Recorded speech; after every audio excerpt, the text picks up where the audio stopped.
Ladies and gentleman, ಸರ್ಕಾರಿ ಅಧಿಕಾರಿ ಭ್ರಷ್ಟ ಜನಾರ್ದನನ ಸ್ನೇಹಿತನ ಬಳಿ ಸಿಕ್ಕಿದಂತಹ ಕೋಟಿ ಕೋಟಿ ಹಣ ಪತ್ತೆಯಾದ ಪ್ರಕರಣಕ್ಕೆ ಟ್ವಿಸ್ಟ್ ಸಿಕ್ಕಿದೆ. ಮಂತ್ರಿ ಮಹದೇವಪ್ಪ ಅವರ ಆಪ್ತ ಡೀಲರ್ ಲಕ್ಷ್ಮೀನಾರಾಯಣನ ಮಾತು ಕೇಳಿ ಜನಾರ್ದನ ಲೋಕಾಯುಕ್ತ ಬಲೆಗೆ ಬಿದ್ದಿದ್ದಾರೆ. ಜನಾರ್ದನ ಹಾಗೂ ಮಂತ್ರಿಗಳ ನಡುವೆ ಈ ಲಕ್ಷ್ಮೀನಾರಾಯಣ ಬ್ರೋಕರ್ ಆಗಿ ಕೆಲಸ ಮಾಡ್ತಾ ಇದ್ನಂತೆ.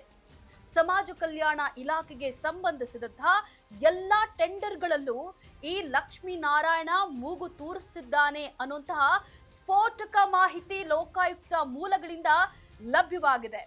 ಇದು ಫೋಕಸ್ನ ಲೇಟೆಸ್ಟ್ ಸ್ಟೋರಿ. ಈ ಕುರಿತ ಅಪ್ಡೇಟ್ಸ್ ಅನ್ನ ನಾನು ಕೊಡ್ತೀನಿ. ನೆಲ ಜಲ ಭಾಷೆಗಾಗಿ ಪ್ರಾಮಾಣಿಕ ಪತ್ರಿಕೋದ್ಯಮ. ನೀವು ನೋಡ್ತಾ ಇದ್ದೀರಾ ಫೋಕಸ್ ಟಿವಿ. ನಾನು ಪವಿತ್ರ.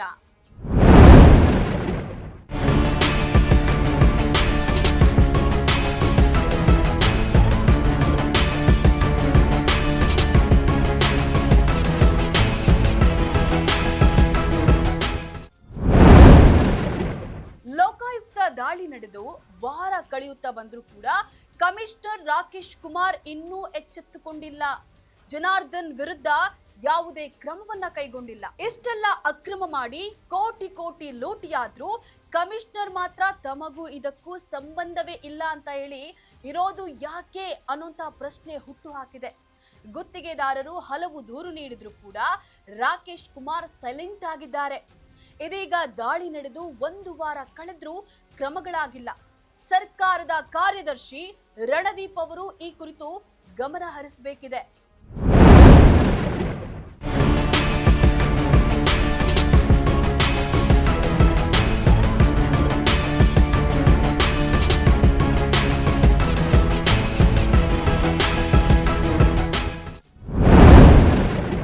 ಇಷ್ಟಕ್ಕೆಲ್ಲ ಮೂಲ ಕಾರಣ ಇಲಾಖೆಯಲ್ಲಿ ಮಂತ್ರಿಗಳ ಹೆಸರಿನಲ್ಲಿ ನಡೀತಾ ಇರುವಂತಹ ಹಸ್ತಕ್ಷೇಪ.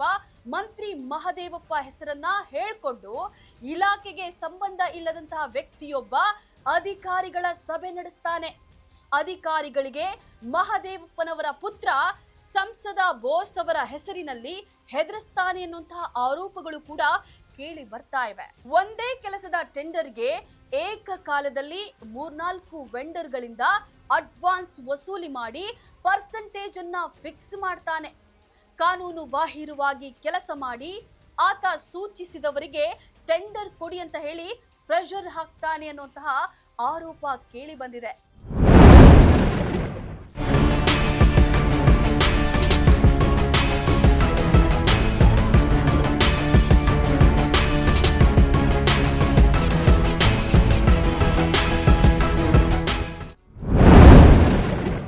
ಇದೇ ರೀತಿ ಲಕ್ಷ್ಮೀನಾರಾಯಣನ ಮಾತು ಕೇಳಿ ಚೀಫ್ ಎಂಜಿನಿಯರ್ ಜನಾರ್ದನ್ ಬಲೆಗೆ ಬಿದ್ದಿದ್ದಾನೆ. ಇನ್ನು ಯಾವ ಅಧಿಕಾರಿಗಳು ಈ ಬ್ರೋಕರ್ ಲಕ್ಷ್ಮೀನಾರಾಯಣನ ಮಾತು ಕೇಳಿ ಕೆಲಸವನ್ನ ಕಳೆದುಕೊಳ್ತಾರೋ ಆ ಮಹದೇವನಿಗೆ ಗೊತ್ತು. ಕೋಟಿ ಕುಳ ಜನಾರ್ದನನ ವಿರುದ್ಧ ಕ್ರಮ ಕೈಗೊಳ್ಳದ ಮೇಲಾಧಿಕಾರಿಗಳು ಅಕ್ರಮದಲ್ಲಿ ತಮ್ಮದು ಪಾಲಿದೆ ಅಂತ ಹೇಳಿ ಪರೋಕ್ಷವಾಗಿ ಒಪ್ಪಿಕೊಂಡಂತಿದೆ. ಇದಾಗಿತ್ತು ಈ ಕ್ಷಣದ ಅಪ್ಡೇಟ್ಸ್. ನೆಲ ಜಲ ಭಾಷೆಗಾಗಿ ನೋಡ್ತಾ ಇರಿ ಫೋಕಸ್ ಟಿವಿ.